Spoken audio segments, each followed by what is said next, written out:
ಮಂಗಳೂರಿನ Empiria entertainment ವತಿಯಿಂದ ನಿರ್ಮಾಣವಾಗಲಿರುವ ಕೋವಿ ಮತ್ತು ಕೊಳಲು ಸಿನಿಮಾದ ಮುಹೂರ್ತ ಇದೇ ಮೇ 15ರಂದು ನಗರದ ರಾಜ ಸೀಟ್ನಲ್ಲಿ ನಡೆಯಲಿದೆ ಎಂದು ಚಿತ್ರ ನಿರ್ದೇಶಕ ಬಾಸುಂಬ ಕೊಡಗು ತಿಳಿಸಿದ್ದಾರೆ.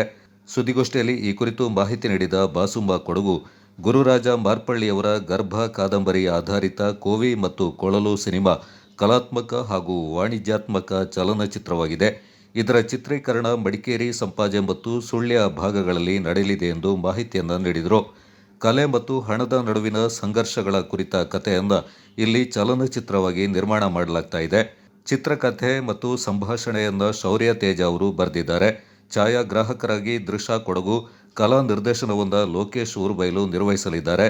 ಚಿತ್ರವನ್ನು ಪ್ರಸಕ್ತ ಸಾಲಿನ ಸೆಪ್ಟೆಂಬರ್ನಲ್ಲಿ ತೆರೆಗೆ ತರಲು ಉದ್ದೇಶಿಸಲಾಗಿದೆ ಎಂದು ತಿಳಿಸಿದರು. ಒಳ್ಳೆ ಆರಂಭ ಮಾಡಬೇಕು ಅಂತ ನಿಮ್ಮಲ್ಲಿ ಕೇಳ್ಕೊತಾ ಇದ್ದೇನೆ.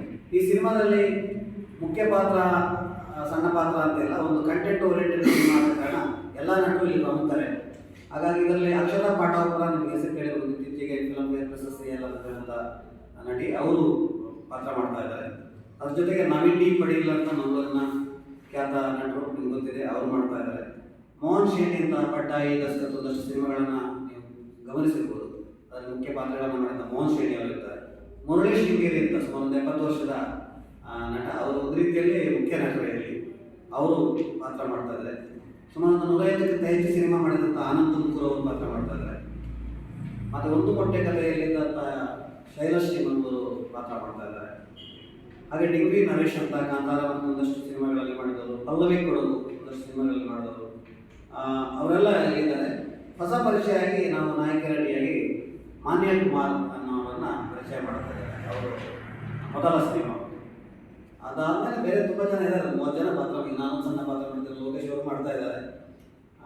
ಹಾಗಾಗಿ ಒಂದು 30 ಜನರ ತಂಡದ, ಅಂದರೆ ನಟ ನಟಿಯರ ತಂಡದ ಸಿನಿಮಾ ಇದು. ಕೋವಿ ಮತ್ತು ಕೊಳಲು, ಒಂದು ಕಲೆ ಮತ್ತು ಹಣ, ಇದರ ಎರಡರ ಮಧ್ಯದ ಸಂಘರ್ಷವನ್ನು ತೋರಿಸುವಂಥ ಒಂದು ಸಿನಿಮಾ.